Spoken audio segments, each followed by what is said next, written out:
Hey, Brave Soul, it's your friend Chrystal Dawn. Welcome to Her Brave Story podcast. What do working with people living with disability, syntropic farming, and a giant love sign have in common? You're about to find out because today's guest, Karen Gross, is the woman who brought them all together through her bold and deeply meaningful work at the Paddock Project, a regenerative community farm creating real employment and opportunities for people living with disability in the Northern Rivers of New South Wales, Australia. Karen is an inclusive educator and an art therapist who spent nearly 2 decades supporting students living with disability, from high school classrooms to working at the national level with NDIS. Today, she pours her heart and soul into growing real connection, sustainability, and community. And it all began with a giant leap to leave the safety of a steady job to follow a dream that just wouldn't let go. Before we begin, I'd like to acknowledge the Arakwal people of the Bundjalung Nation, traditional custodians of the land that I am recording on, and I pay my respects to the elders, past, present, and emerging, and extend my respect to all Aboriginal and Torres Strait Islander peoples. I am so grateful to be recording on these sacred lands, and I am so grateful to you for joining in today, because if we haven't met yet, I am Chrystal, a saltwater mama, storyteller, and transformational coach. I rebuilt my life from the ground up with a baby on my hip, and now I help women do the same, to soften into who they truly are with more freedom, joy, and ease. Her Brave Story is a space to explore courage, curiosity, and the power to dream again. A podcast about creativity, well-being, and transformation from the inside out. If this story resonates with you, please hit subscribe, follow our show, and share it with a friend who needs to hear her brave story. This helps us reach other amazing people like you, because women's stories matter. Every time that you listen, share, or speak up, you are amplifying the voices of women rising. Let's get into today's show. Hi, Karen. Welcome to Her Brave Story podcast. Thank you so much for joining us today. Hi, Chrystal. Thank you. No, it's an absolute pleasure. I'm really looking forward to our conversation. Me too, Karen. And can you tell us where you're tuning in from today? Chrystal, today I've just raced home from the paddock. My little home, that's Juniper saying hello. My home is in Mullumbimby. I live here with my dog Juniper and my fish, who are, well, in the background, in a little bowl, hanging bowl. So just on our own now. It's a long journey to get here. Amazing. Thank you for rushing home. And we're going to be speaking about where you've just come from. Today, we're going to be talking about your project, the Paddock Project. I would love to hear in your words what the Paddock Project is. Yeah, well, it's many things. It's currently in its current form as I left it today. It is a little roadside fruit stall that has vegetables and fruit harvested from the 2 or 3 acres of market garden that we have. It's a little coffee van, and it's a disability employer. We employ over 20 young people with disabilities. When I say young, I say that very loosely. Probably our oldest, maybe we're just about to get somebody older than me, but from 50 down. Awesome. Young and young at heart. Yeah. Definitely. For those of you who don't know and aren't from this region, it's an incredible property. And when you say roadside fruit stall, anybody who's tuning in right now on YouTube, we're going to be able to see some pictures of this. But paint us a picture of what this really looks like in terms of the actual space and the use of the space. Well, look, one feature that I didn't mention that is kind of the most prominent and most beautiful feature, I can't claim any credit for it, or very minimal credit, is our giant love sign. So we've got this enormous LOVE, yeah, absolutely, in the paddock, and it welcomes people. It's on the main road into Mullumbimby. It's such a beautiful and powerful sign. Landed there before I took over the project. So I remember the first time seeing it, there's no better symbol really. And I'll tell you the story about that later, at a later date, I think, only if you invite me to tell it, because it's another long story. So that's the beginning of it. Then there is, the other prominent feature is that there's 4 large gardens that are cultivated under production, and each garden grows different things according to their space, according to how long they've been there, what we've what we've done to prepare the soil and the space in the past. One of the corners is very wet, so we're growing sweet potatoes and ginger and turmeric, things that don't mind getting wet feet. Another corner has got some really well-established trees in it, so we grow more of our shade-loving plants. And then 2 big gardens are in just full vegetable production, and that turns over regularly. Yeah, that's one aspect. And there's our little roadside stall, and it isn't just a bench with a few vegetables. It's a little bit more established. It's probably the size of a double garage. It's all wooden and sweet. 2 fridges, and we keep it as stocked up as possible with all our produce from the gardens. And we do get a few, I call them my granny growers, which is probably not very accurate, members of the community that drop in, like they'll have a tree of mandarins or a crop that they've got excess of, and I like to exchange either some salad or things that they don't have with their food. And there's a lovely sitting area with another established little gardens with some big trees, nice and cool in the summer and shady when the sun's out, which has not been that regularly lately, and a little coffee van. So our coffee van also has croissants and some lovely treats, cakes and things. As much as we can in our coffee van, we make the food on site, but it's not always possible. And so we do try and support local as much as we can. As you can hear, it's actually just such a wonderful space to come into as a community member and as a customer of yours. Yeah. I always enjoy coming in. It's such a beautiful space. It's easy to access as well. As you say, it's on the side of the road. However, there's also parking, ample parking in there, and you host events. Yeah. That's really a wonderful side to what you're doing. Share this with anybody who hasn't been there yet, to just start to paint this picture for people, for all of our amazing listeners. And thank you to everybody who's tuning in. I know you're so excited to hear from Karen today and hear about her project and how she started the Paddock Project and really the deep meaning behind it. We're about to dive into that now that you have this beautiful picture. And just for context as well, that big love sign behind it, there's a mountain that sort of presses up just behind it. So you're coming in from the highway into Mullumbimby town, and you're met by this beautiful, huge love sign with a mountain behind it. Sometimes there's rainbows, and it's an incredible vision, and it is very welcoming, and it's a landmark for all of us in this area.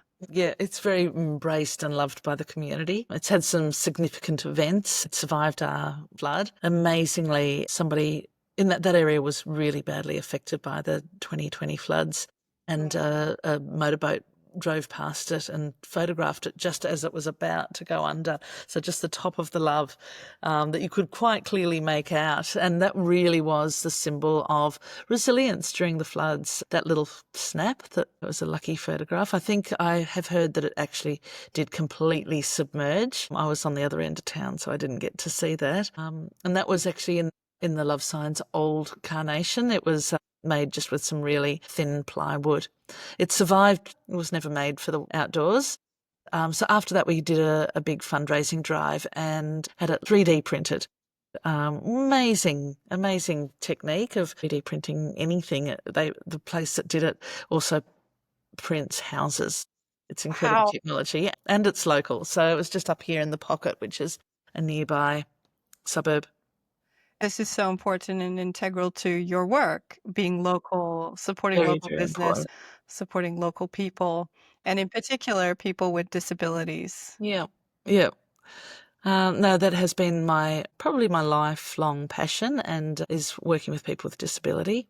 I do think that they're the last group of people in our community that, are living in poverty, and very difficult for them to climb out of that situation. And families, the impact of having one child with a disability in a family is huge. It can mean the end of a working life for one parent, and carers and battling systems that really should be in place really without the fight. But unfortunately, when you do have a family member, you do have to enter a system that you may not have necessarily chosen. So any assistance, anybody that can, help people along their way, I know it's really, really gratefully received.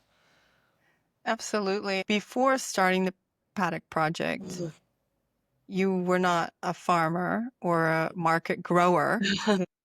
Tell us about your life before the Paddock Project and Mm. just before that in particular. Yeah, well, I actually started my studies after I left school in visual arts. So that was the very, very beginning. We follow our gifts and our strength, and that's what I knew I could do. But actually, what I wanted to do was work with people with disability even before starting to study. I did do 5 years of art school and went quite quickly into teaching. And again, teaching in a mainstream public school wasn't that fulfilling. No? And, it was fine. It was okay. I could do it. I think, if you can do something and you just do it, there's no challenge or no. Um, Hmm. I ended up doing a myriad of wonderful things in a fairly remote community in central Queensland where my partner and I settled. It was his hometown. And I don't know if you asked me this, but this is how I got into disability supports. I'd always felt that I was destined to have a child with a disability. And I found myself in central Queensland very, very pregnant. And I know you can either be pregnant or not pregnant, but I was pregnant with twins, so I can say very, very pregnant. It was a very small town, and we were on a property. The neighbouring property, these properties are 800 acres. The Wow. neighbouring, large, large properties. And the neighbouring property, I met another art teacher who was married to a farmer. We, obviously struck up a friendship. We were pregnant together. We were both art teachers, which was, a wonderful coincidence, and supported each other dearly. And I gave birth to my beautiful twin girls, and she gave birth to her little beautiful, stunningly beautiful young baby boy who was born with Down syndrome. And it was almost, I felt like it was everything had led me to that point. And her beautiful baby was, they are angelic little babies with Down syndrome. They've got tiny, tiny little noses, and, the extra eye flap that is a common feature of people with Down syndrome just makes them look divine as little babies. But they keep those baby features as they grow into adults. That was just a wake-up call and a reminder for me what my calling was. It was around that time that I, as you do when you've got twins and you're living remote away from your family, you go, what will I study next? um, so I started my master's in special education, bring me to teaching in that area. And that was wonderful. It was a slog, definitely. I can't say that was easy studying when you have two young babies and The same age the as same well. age and a partner who he was doing his absolute best. But like probably a lot of men, I've got to support this young family that I've got now. And he was working long hours on our tough bit of land out there. It's dry and it frosts, and the water that we're pumping is very saline. And we were growing small crops, and you're depending on transport to get it to market. And we were organic at the time, and people out in that area just didn't understand the necessity for organics and also the drive.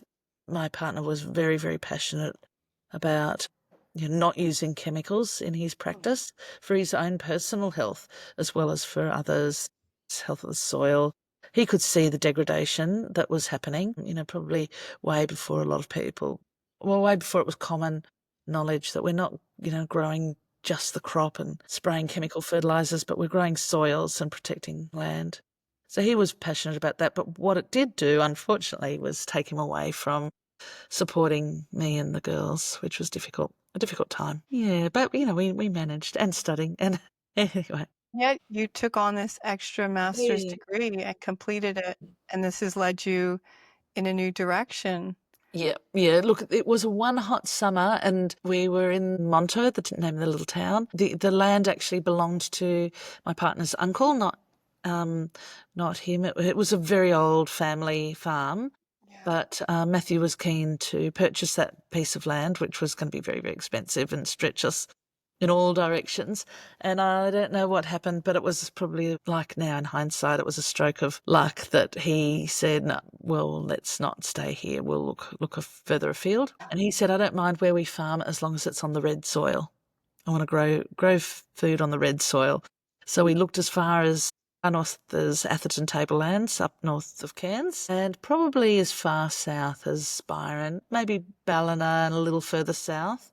But, enjoyed country life. I didn't want to go too close. So the further south you go, it gets quite, the population gets a bit thicker. So, we wanted to keep a little bit remote. I cannot say this is remote, but I think that this was the perfect place to bring up my kids, and it was great. It was just fortuitous, and we found a beautiful property up in St Helena. It was exactly almost what he'd requested. Beautiful red soil, not much flat about it. It was so hilly. It was hard to put anything through. There was some macadamia nut trees, and when we got there were peaches and nectarines as well, but they're very chemical dependent in an area like this. It's not really the suited climate for peaches and nectarines, so we soon abandoned those.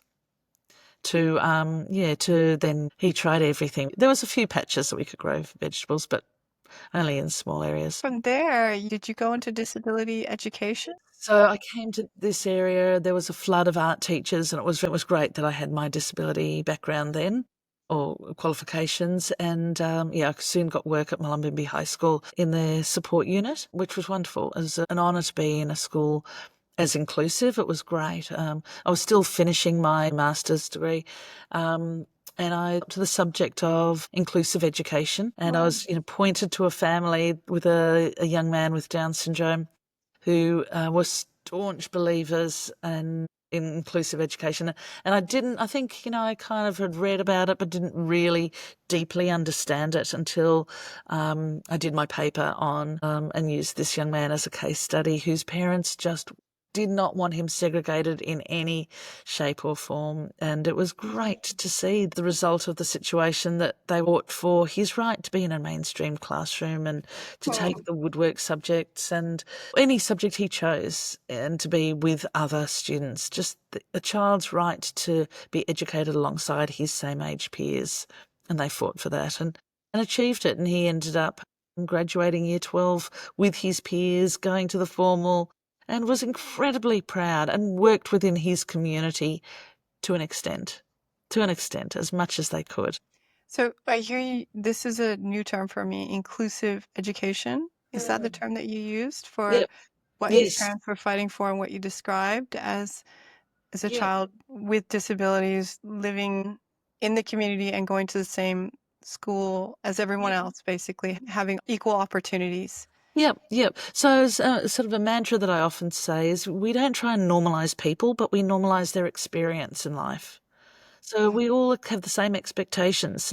Where we've come to, where a high school can have a special education unit from excluded in special schools in the past, is fantastic. It is fantastic, and Australia is ahead of its game in that area. However, as the department has set it up, it'll be a unit that'll often have the same teacher from year 7 to 12 who will have to teach science and maths and art and English and woodwork and excursions. And that's not the same experience that every other child gets. Every other child gets to go into a science lab and do experiments, and gets to go into the woodwork class and cut up bits of wood and make furniture and structures and art, and experience a range of different teachers. And there's a reason that children do that. We get more and more specialist teachers as we grow older. So if it's okay for all other kids, it should be okay for all kids. And an opportunity for all kids. And when I was at Mullum High, there was a traditional snow trip for all the good kids that could be relied on to do the right thing, that didn't need much support, and they would all go with the good teachers and the good students, and it was exclusive. And I went, okay, my kids would like to go to the snow. They're not naughty kids. They can be trustworthy. They'll just need a few extra supports. And so, it was the first year that 4 young people, and that was the family's choice. So we gave it back to the family who wanted their child to go. So we had 4 young guys going on the snow trip, and they had a ball, and we all had a fantastic time, and there was no injuries. It was great. Oh, what a win It was. as well. And I love this, that you're bringing in inclusivity into this conversation, because it's really what it's about, isn't it? 100%. Yeah. Yeah. To not Yeah. exclude. Very passionate about it because, we all want the same things: love, shelter, food, holidays, a wage. Yeah, and variety, our need for Variety, yeah. variety. Yep. Spontaneity, those same needs as you're saying, to have one teacher do everything, to be locked away behind doors, not to Yep. have the variety that all of us crave and need. Yep. Yep. Absolutely. Love what you're hearing on Her Brave Story? Please take a moment to subscribe, share our show, and leave us a review. This helps to amplify the voices of women rising and reach more brave souls just like you. And if you're craving a deeper connection and support, please come and join Her Brave Circle, our private community for women rewriting their stories and rising together. Head to herbravestory.com. You're working at the Mullumbimby High School, and you have these amazing people coming in as well, and you're doing your case studies. So is that for your master's, or is that It was a for the combination. paper? I was working a few days. My kids were still young. I was doing my master's, and that just flowed into more and more work as the master's finished. My kids went to school. I was able to work more and more. And also, I can't say that the farm wasn't generating a huge amount of income. So it was a really important thing for the family that I was bringing in an income, which also led me to strive to move further up within the education department. And I ended up as head teacher of the support unit, which was, good and bad. It was great that, I was getting a better income, and also I could implement my ideas and passions. I could really push those inclusive ideas that I had, and they were very warmly welcomed. I think that Mullum High was a wonderful school for that area, and really accepted inclusion as a given for all kids to be educated together, which was wonderful. But where it was bad, it was the further up you go, the less contact with your students and the less you do what you love doing. And, I often say that the teacher aides, who were the bottom paid of the structure, had the most fun. They really got to hang out with the kids and build those relationships that are what really is precious within education, when you can build those relationships. So I was head teacher, and my kids were finishing school, and I was enjoying it, but not as much as I would have probably if I had more contact with the kids and developing lesson plans and all the things that I enjoyed doing. I was there for 17 years. So it took me from when we arrived in the Shire, and my kids were 3, to when they finished school. Yeah. Oh, well, congratulations on a long career there too. And I can only imagine how many people that you were able to help Oh, during that time. it was great fun. It was really good. But there's always a limit to what you can do, which is a struggle. And I really saw these kids that had this wonderful inclusive education move through school as part of their community, and then left school, and there was not the same opportunities in their actual community when they got out. There weren't the jobs that were available to other kids, and there wasn't housing. The same problems, however, with a lot more struggle. So I could see Mullum was moving up in its socio-economic status. It was really pushing people out, and unless those kids had work, there was very difficult to stay in the community. Is that where the Paddock Project was born? Or tell us about, how did you make this leap from working Well, actually, there was at the high something, I don't know school? if we did get to it earlier, Chrystal. There was something in between. I really wanted to know what there was available for these guys when they left school, and it was in 2017. It was the beginning of what was happening in Australia. Was the NDIS was rolling out, or actually particularly in this area. It had rolled out in other states and places earlier. There were test NDISs, but in our area it started in about 2016. I was very interested to know. I knew it was about funding, but I didn't quite know the intricacies of it. So I saw a job with the NDIS as what's called a local area coordinator. So it was interviewing families about what supports they needed that the NDIS could provide. So that funding is for people with disabilities, to support them in areas that they can't access due to their disability. So it's not an income supplement like Centrelink is. It's not to buy everyday items like furniture or cars or computers. It's not for just a random respite, which actually was the old system was what was called a respite funding. But what it was if because of your disability you couldn't walk, then you were entitled to a wheelchair.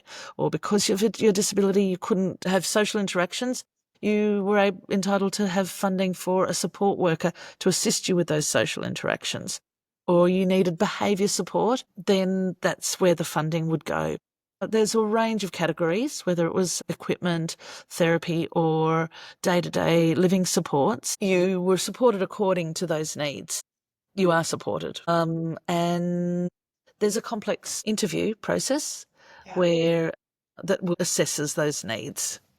And, tries as hard as it can to get it right. And, for some it does and for some it doesn't. I think it's a brilliant program. There obviously, like all government programs, there's difficulties and people, unfortunately, corrupting the system, which is an irritating part of human existence. That's any system will be. Yes. But unfortunately, that's what gets often reported on. So it leaves the general public who have no contact with the NDIS confused as to whether it's a good scheme or not. And, I undoubtedly say it's wonderful. And even the people that would ring me up and have major complaints about it, I'd say, but are you better off? And they would say, absolutely. Even the most unhappy clients would all say they were certainly better off than in the last scheme. So, it is a good scheme. And employment was one of those areas. So that, again, it was an area that people find difficult. If you have a disability, you cannot access employment in the same way. So people would, I'd be interviewing people and they'd just say, I just want a job. If I had a job, I'd have more money in my pocket. I'd have holidays. I'd meet people. I'd feel there's meaning in my life. And I'd hear that repeatedly again and again from the students that I taught at the high school and many of the young people I interviewed through the NDIS. The other thing with the NDIS is I had to work in Tweed Heads, which is, I'm sure it's a lovely community, but it wasn't my community. So I didn't like the travel. It was about a 50-minute drive every day there and 50-minute back. I was just going to ask what NDIS stands for, just for those of us who don't know yet and our listeners. National Disability Insurance Scheme.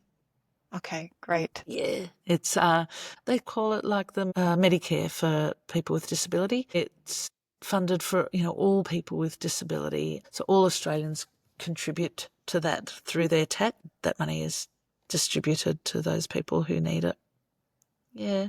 It is difficult to access it. You do, unfortunately, have to jump through hoops and prove disability, which is very disheartening for a lot of people to have to prove that they have Down syndrome or prove that they have autism or behaviour difficulties. Yeah, it is. There's some difficulties, absolutely, but on the whole, it's pretty great.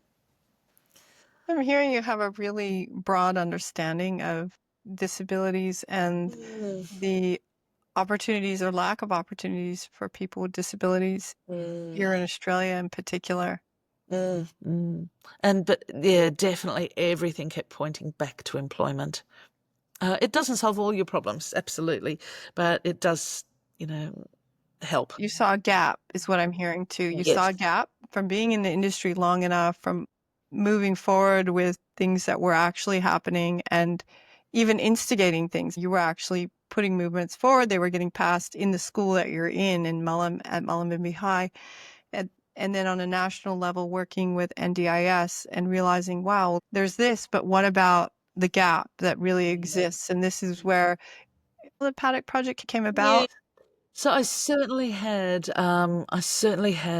a calling to come back to my community. Those interviews were wonderful and I loved talking to my participants and all the amazing families and hearing incredible stories.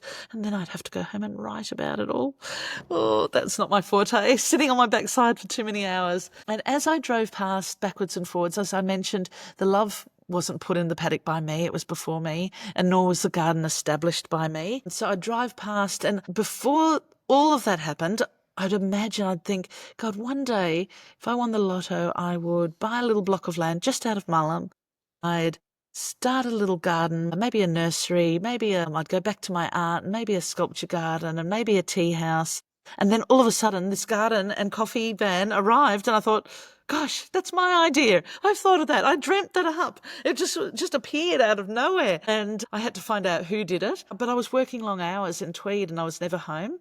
So finally, fortuitously or tragically, COVID hit all of us.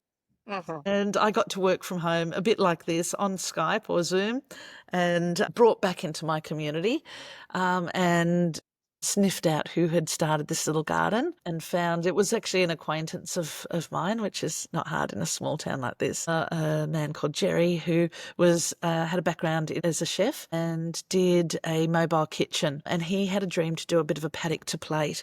And he'd put down a bore and got beautiful water and started this market garden, but soon realised that there's a lot of work. He actually established it as a Syntropic garden. I'll tell you a bit about that, but it's a lot of work for one person, and he'd have volunteers and they'd move off, and he tried different things and exchanges. He had a young family and it just became too difficult. And I knew all these young guys that really wanted work, and I'd sort of say, Jerry, what you could do is you could support these guys. You could be their support worker.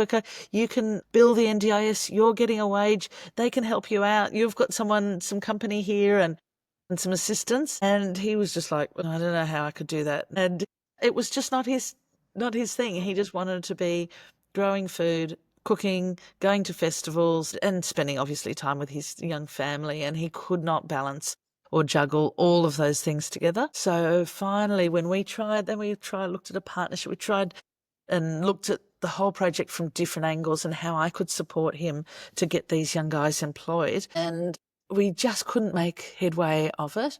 So finally, I said, well, what if I just buy it? What if I just buy your little business? I'll pay you the money that you've put into it and whatever you think it's worth. And I think it was at right the time when he was wanting out.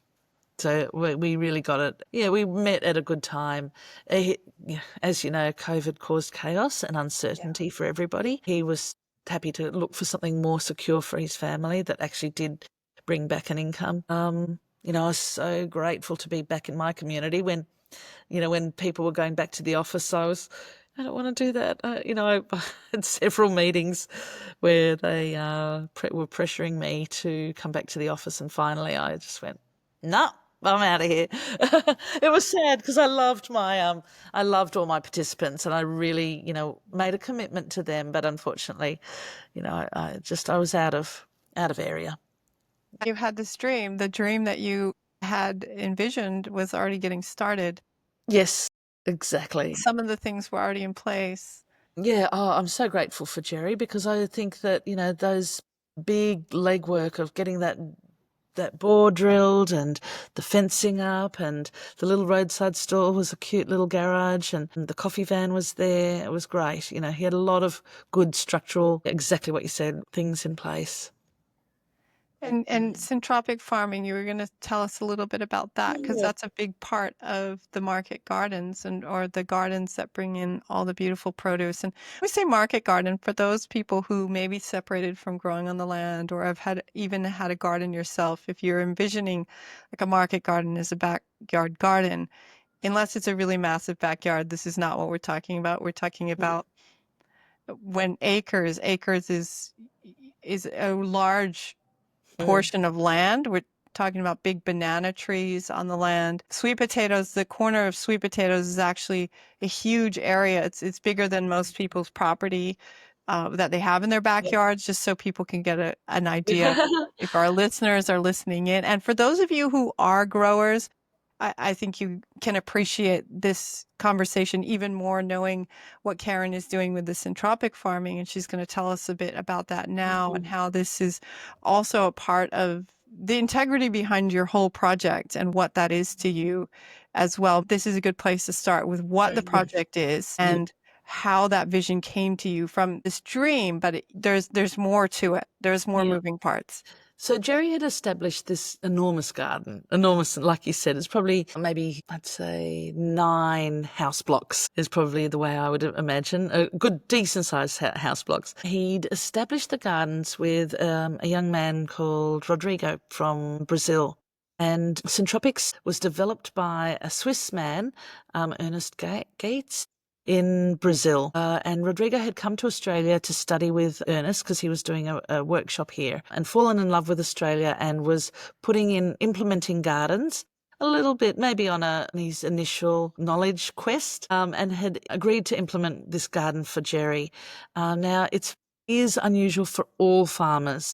all contemporary farmers shake their head when they look at this garden.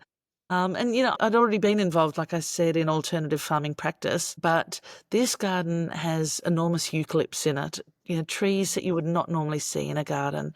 And there's a purpose for all trees. And it's all about improving soils for, the big roots, bringing up all the microbiomes in the soils and the earth. But there's also fruit trees and intercropping with gingers and garlics and vegetables, all sorts of vegetables. And we're looking at layering all the different trees, have their height requirements and light requirements and lifespan requirements. So the way that, and I'm not going to take any credit for this because I'm just a beginner in the whole process, but Rodrigo looks at, the produce that will be harvested first and then allow space for the next longest life span produce to take over that light and to take over that space. So he's always maximising the process of photosynthesis, the process of absorbing light. That way you're shading out your weeds. And all of it is improving soil, constantly improving that soil and the soil structure. Currently, some of our newer beds we till with a tractor, but we're working towards improving that soil so we don't have to go there with our tractor. And we can keep the integrity of the soil. Now, the proof was in this style. People, do get very cross when they see eucalypts, in particular in a vegetable garden, because it isn't traditional. And there's all sorts of theories about the oils and the eucalypts. But, I heard it before I started this garden. What I see is beautiful vegetables growing under eucalypts. So no matter what people say and what they theorise, the proof is actually right in front of them. We do produce incredible amounts of vegetables. Oh, and beautiful and lush as well. The garden it's like an Eden. It's so green and lush and Yeah. bountiful. I know a common term at the moment, or a trendy term, is the food forest. Yeah, it is a little Yes. forest of food. Yep. Yeah, absolutely food forest because you have fruit trees, you Yep. have, as you're talking about, interplanting different levels of plants as well, Yep. like tall plants with shorter Yeah. shrubs and then roots and Ground. herbs Yeah. alongside instead of just one row of Yep. coriander, for example, you're planting in lettuce and then maybe a little bush like those tapioca plants or the pigeon pea or whatever you have Yeah. in there alongside. Then the banana trees are also in there. Absolutely. And we had a soil biologist come and talk at the paddock a while ago. And he said, all the monoculture crops, it can't be healthy for the soil. And he gave our body as an example. He said that broccoli is a really healthy food. But if we only ate broccoli, we wouldn't be healthy. So if you're only planting broccoli or one crop in that ground, or even if you're turning it over, going broccoli and carrots and lettuces, it's still not all the nutrients that your soils need, all those little microbes and bugs and creatures that that live in our soils require. And we're all interwoven, we're all Mhm. interconnected and support each other. I love that. And so the Paddock Project was born from your desire to help Yep. people with disabilities and then the opportunity with NDIS to say, well, we could actually make this work Yeah. for everyone. Absolutely. So we had the garden, and it was an unusual type of garden. And people call it labour intensive, but it's labour rich. It's got jobs for everybody there, from seeds to harvesting to propagating. We've got a whole range of things that people can do. And I really just started with one participant, one young girl that I knew I'd taught, had spent a few years trying to get work in the community. She actually said to me, and we forget this, that she said, "Oh, I don't like dirt. I don't know if I can do that. I don't know if I wanted that job." And I said, "Look, let's give it a go." And she started, and we had a bit of hit and miss with the types of jobs she wanted to do, and finally we found tiny little seeds, and she loves the lettuces, and she can just seed tray after tray of one teensy little minuscule seed in a cell. And she sits and she does it, and she'll spend hours seeding for us. And loves her job, so much so. And she was somebody that I taught at high school. So I saw her from year 7 to year 12. I took her to graduation. Then she moved down to Sydney, and that wasn't a successful move for her. She got quite depressed down there.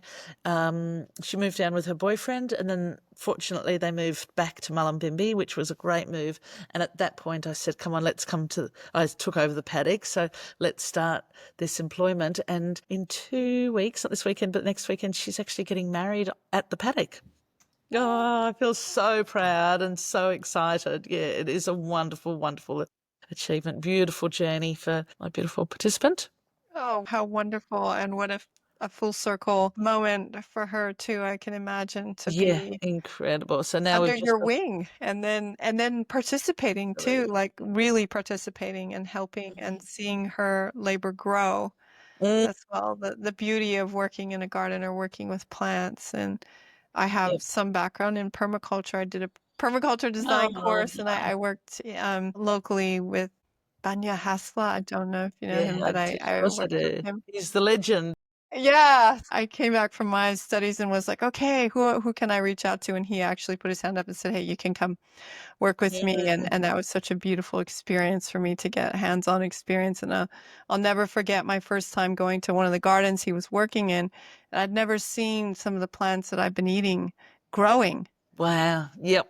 Yeah. Artichoke, it was an artichoke, and I looked at it like, wow, this is incredible. And for all of our listeners and people who love plants, people who have never had a garden, we highly encourage you to start growing plants or to go to a community garden or to buy plants even that are in those little pots so that you can see the life cycle of a plant. It is incredible.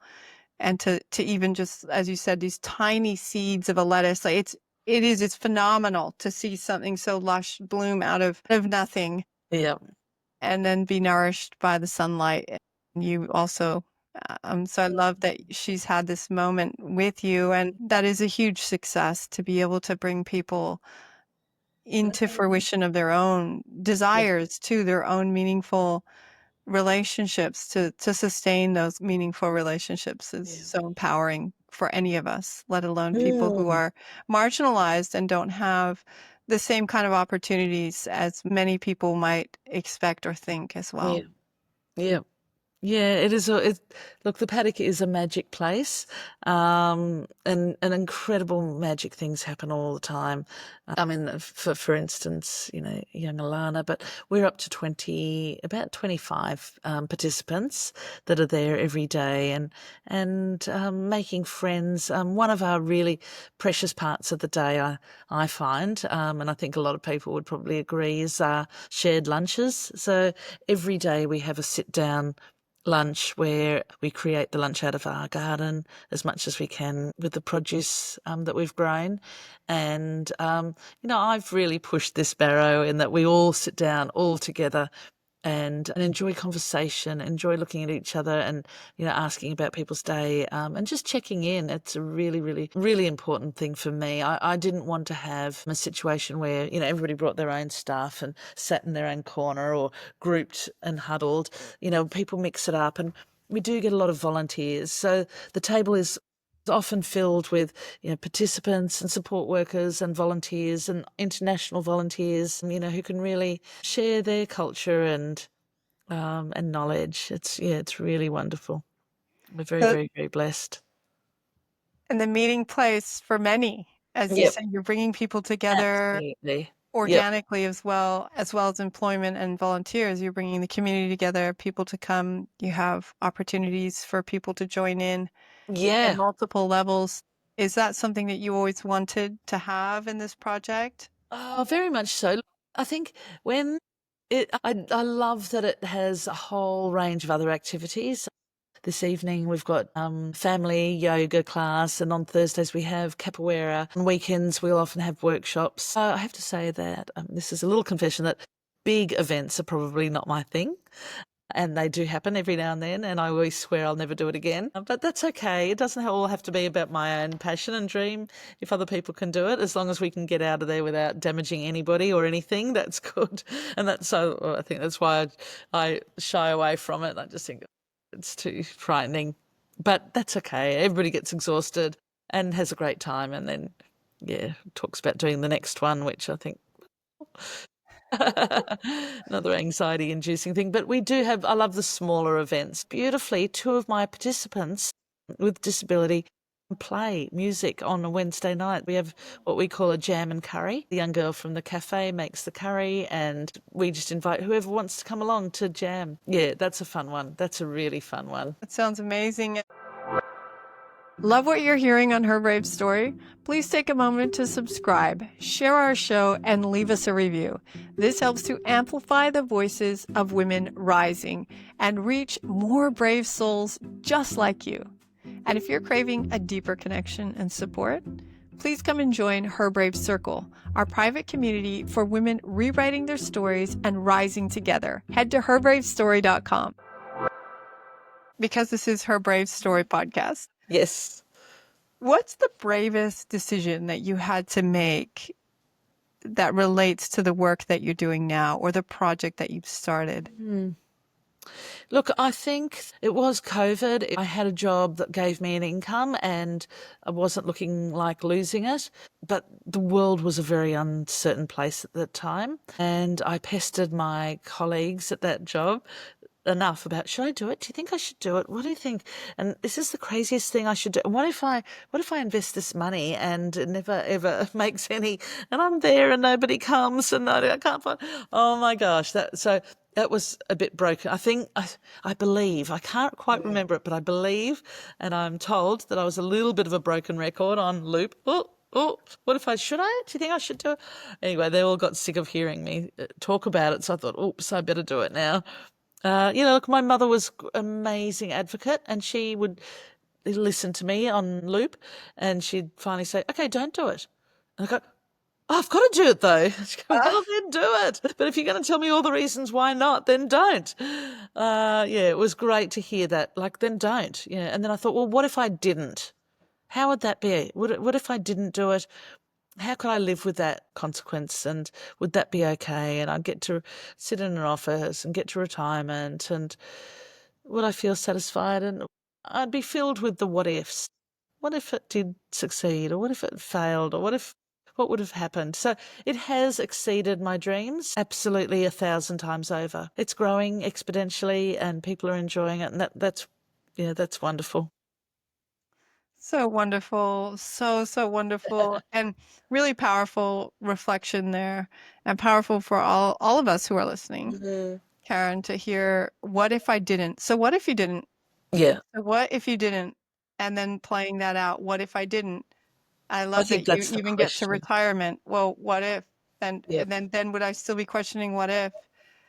And Yep. so if you're sitting on the fence somewhere, if any of us are sitting on the fence somewhere, let's ask ourselves that one powerful question: what if I didn't? 100%. Yeah. What if I stayed in this marriage or what if I didn't try that new job or go for that promotion? I think it's more scary not to. Hmm. Yeah. Yeah, because that's not a fulfilling life. Oh, I don't want to be here forever. I love it and I'm passionate about it, but I do make it widely known. I'm 55 now. I think I said 10 years from when I started and I'm 5 years into it and that went incredibly quickly. Is it work or is it just joy? But I spend a lot of hours on this project. I'd love to see it surviving. That's my sign of success is if it survives beyond me so I can hand it over. So there is a manager that will take it with its integrity. They probably change it to different areas, but maybe beyond my own vision, which would be wonderful. But it needs to survive in that it's a garden, it's a learning space, and it's a support for people with disability and employment. That's where they're the core values that I hope that it continues. and when you got 5 years to find the right person to Yeah, to if manage it it and goes a take little over. longer, that's okay too. I think I've done that with every job. Gone right. 3 years I'll be in this job, and 4 years I'm like, how do I go? How do I go? So I'll give myself a bit of grace, but I And think I'll be a bit exhausted by then. the name of the Paddock Project to even lends itself to experimentation, into the development, into expansion of which, as you say, which way is it going to go? How is this? It's a project. It's an experiment. It's something that you're trying and you're having success with. Yep. No, look, it's financially sustainable, which is great. It's great for everybody because if we were relying on grants and donations, it would be stressful. And that's not. And, I think there was something I kind of came to when I was teaching, and we did do lots of fundraising, but I don't want people with disability to think that their life is just cap in hand looking for donations. It's wonderful when people feel moved and want to donate to the project, but it's not about collecting coins, tin rattling. I don't like that, and I don't think that's good for anybody's ego. But and I say this to my team all the time, we need to make this profitable. If you don't want to work today and put your feet up and this doesn't succeed because you've not felt like it, then we'll all lose out. You will lose out, I'll lose out, we'll all lose out. The survival is all of our hard work. Yeah. Oh, what a beautiful model for our community as well, that we all pitch in to do something to keep it going, Yep. to keep everything turning over. Yep. Yep. Absolutely.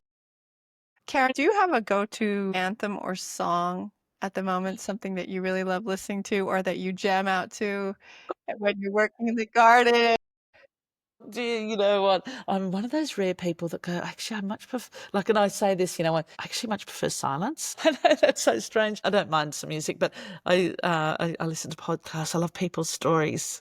Oh, me too. Gosh, I'm sorry, Chrystal. All part of it. Well, what's bringing you joy right now, Karen? What's really bringing you joy in your life right now? I don't have a lot of time to do my own projects, but I restored an old table that I found on the side of the road on the weekend. That gave me immense joy. If I can do my roots always were art, and art is what runs through my veins. It's just who I am. Many times in my life I worked from my greatest weakness, not my greatest strength. Like I said, writing all those stories of people, that was not my strength. I could do it and I did it. Art gives me joy, and doing a little bit sometimes gives me great joy. And you have beautiful spaces that you create. It's clear you're an artist. Your living space, the paddock, is also beautiful. And sometimes the sign is painted different colors as well. I've always actually wondered about that, who paints them and what that's about. So we've had a great working relationship with Queer Family, which is a advocacy organisation for the LGBTQRT. I'm sure there's a few other letters in there. And they have really been supportive in ensuring that we've recognised their really important days. And I know that's been very meaningful for a lot of members of our community. We got NAIDOC Week last year. That was great. That blew me away how well the love sign lent itself to the Aboriginal flag. We also painted it red for the anniversary of our own little fire brigade in town. Our town fire brigade, I think it was their 100th year anniversary. We're very open and we're looking at more days, but it's just that, which do you do? Do you do the garden? Do you do the books? Do you do all the many things that we have to do? I'd like to do Earth Day is coming up, and we've got to work out how we're going to creatively interpret the love sign into Earth Day. We're looking at the whole project, and I have a wonderful woman who's supporting me with the branding of the project. So maybe some explanations, because like you said, people will drive past and go, what? Why is it that colour? And so it might be nice to put a little explanation of why it's changed colours again. But I have to say, people do love it going back to white as well. Very photogenic. It stands out against the dark background. Yes, yeah, and it's neutral. You can It's kind of put neutral. your own identity onto it, and it stands out as well in the field the there. So landscape. it really stands out with the green. I mean, white and green always go well, don't they? Yeah. Together, and the blue sky and the mountain. Yep. Yeah. Yeah. Anyway, no, there's some surprises to come, what colours that'll be painted. And I'm sorry, those people in other countries or other areas, maybe we'll put them. Yeah. Well, look, actually, we always put them in our Instagram. So if you follow us on Instagram, just Paddock Project, you'll see all the incarnations of the love sign. Beautiful. Where can people find you, Karen? What's the We've best got a place? terrific website. I think they're both called Paddock Project without the in front of it. So Paddock Project Mullumbimby, and also our Instagram page, Paddock Project, is the best two places. Yeah, Facebook is a bit dubious. I think I've just in the last few days been hacked, or not hacked, but when people steal your identity and make another page with your name. Oh, so I Yeah. might have to shut that down, unfortunately. Yeah. Yeah, but definitely Instagram and our website is the best place to go to. And through our website, you can also contact me. It's a beautiful website, as you're saying, Karen, and there's so many opportunities on there for people to connect and to see what's going on, and also to follow along on Instagram at Paddock Project. That's one. And so you can find you there and see what you're up to. Thank you Thanks, so much, Chrystal. Karen, for spending so much time with us today. I'd love to hear if there's something that you'd really like to leave people with, or if somebody right now, any of our listeners who have come to the show and they know they have something on their heart they really want to do, and maybe even people who are working with people with disability, or somebody who has feeling like they're really in a spot where they just need some encouragement right now, what would you want to share with Definitely us? a mantra that keeps repeating in my head is that we don't need some people to do everything, but we need everybody to do something. So just something. And even if you've got that young person, even if you're struggling, if you can just do something. And I know at times, and especially in our crazy world right now, there are times where we feel quite helpless and hopeless and things are so bad, and we're not looking to a cheery future. But to stop that overwhelm, and if you're a parent of a child with a disability, just to stop that overwhelm, just to go, what one thing can I do? What can I do? And maybe it is just bringing a keep bag or a keep cup to the cafe. And if that's what you can do, that's okay. Maybe it's connecting with somebody. Maybe it's picking up the phone and ringing somebody. And there's so many avenues and stories. So I think that's a really important thing. We do have these incredible people off-grid, growing gardens, homeschooling. It's huge. It's huge. And we can't expect everybody because in that position to be able to do that. And, Instagram's probably guilty of showing us all these amazing people doing incredible things that are totally unachievable for most of us. And, don't get overwhelmed by that. There is something you can do. Yes, there is something you can do. Don't get overwhelmed by that. And the first line you said, we don't need everybody to do everything.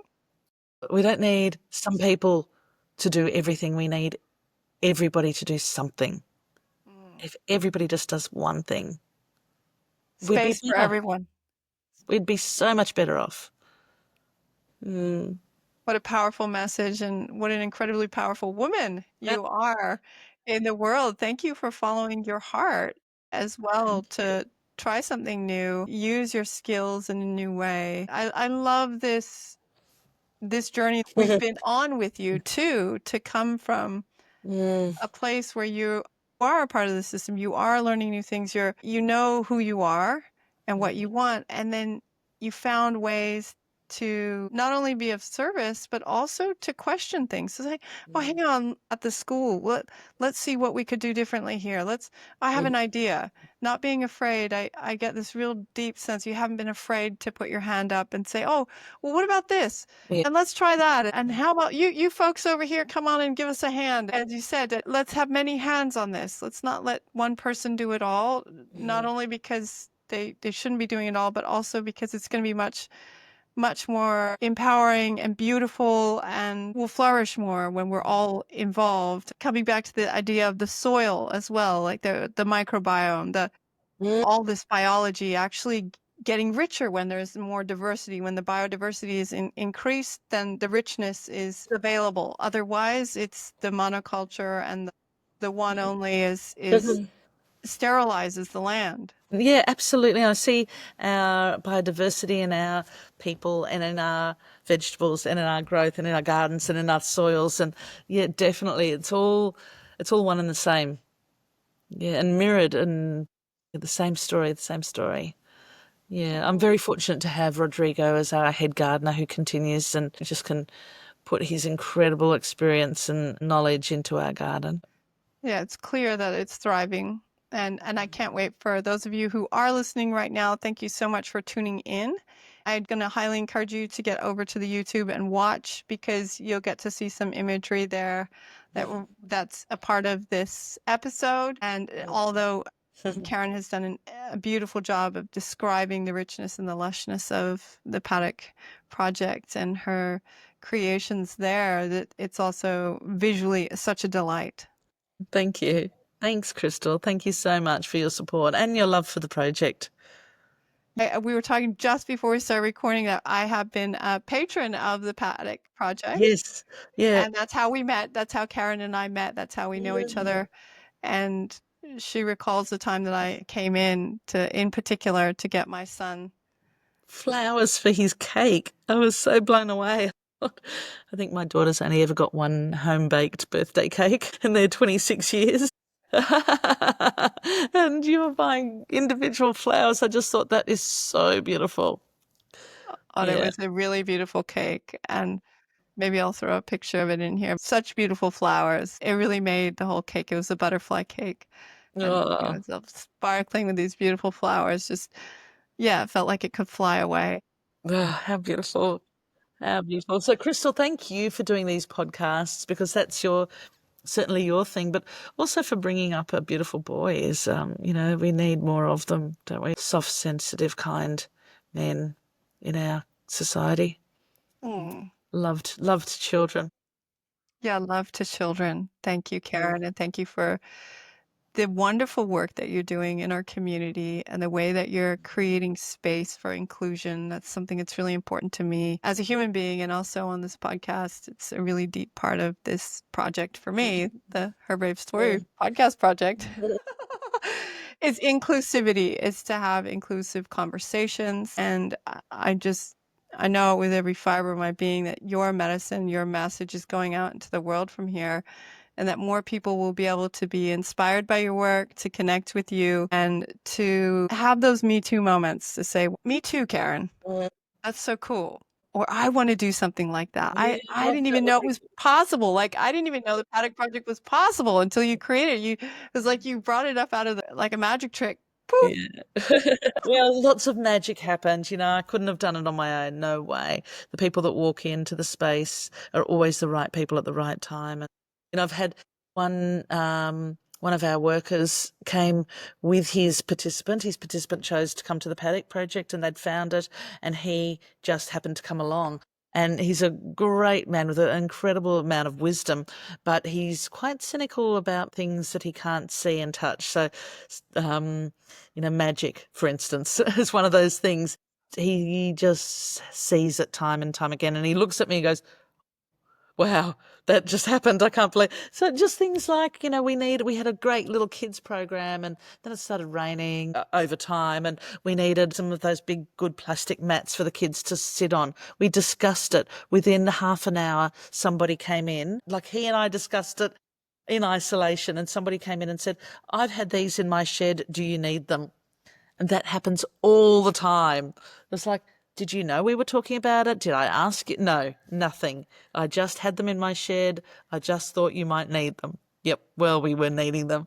Like it is crazy. A fridge, we needed an extra fridge. Somebody comes in and says, "I've got a fridge. Do you want it?" We don't even put it out there and it comes in. It's magic. I don't know. I Yeah. just got human bumps. Yeah.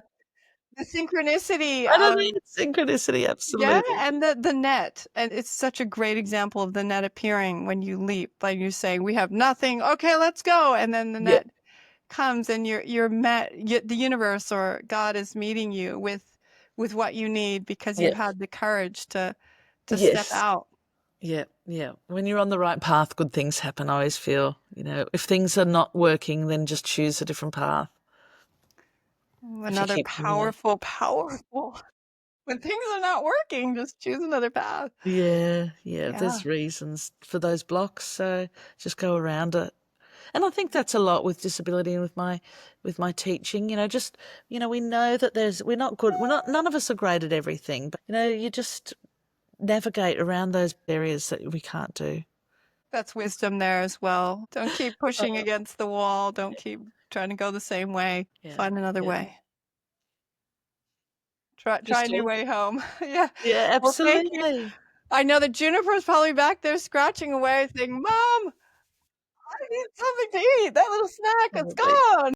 And you've probably got your young son? Or Yeah, is he he's he's got at a friend's friends? for a play date because it would be impossible Yeah. Well, they do today. After school, he needs to be fed and tell me about everything. And I love to hear that and be present with him. So today I made special arrangements, and that's I also really something we can appreciate it. do. Oh, I appreciate you as well. And Yeah. I like to share these kind of things on this podcast that, yeah, we can do hard things. We can figure out, we can call on a neighbor and ask for help. As you said, lean into your community, Definitely, yeah. People rely on will love it. people, ask them, say, hi, I need help with this or that, and make it work. Yep, yep. Wonderful. Thank you so much, Karen. Thank And you, there'll be Chrystal. links. Please head over to herbravestorypodcast.com where you're going to have links in the show notes for Karen's Paddock Project. And you can find her online and follow along with the incredible work that she's doing for our community and for people who are living with disabilities, having an inclusive, empowering environment, feeding and nourishing our community, bringing lightness and joy. As you can hear, Karen is someone who just brings positivity to whatever she's doing. She's a lighthouse Thank you, Chrystal. in the dark. Thank you so much, Karen. I deeply appreciate you being with us today. Thank you. Wonderful. Thank you so much for joining us today, Brave Soul. I trust that these lessons in courage help you to grow your greatness and remind you you're not alone. Please take a moment to subscribe and share this episode as it helps other amazing people like you to find us and amplify the voices of women rising. To find out more about Karen Gross, her Paddock Project, and ways to connect, head over to the show notes. And if you've been craving a deeper connection, head over to Her Brave Circle. It's our community space for women giving themselves permission to thrive, reclaiming their power, and writing new stories together. We'd love to have you there. I'll be right here waiting for you next time you hit play with a smile and your weekly dose of Her Brave Story, because women's stories matter. Until then, remember that you're worth it and thrive on, brave soul.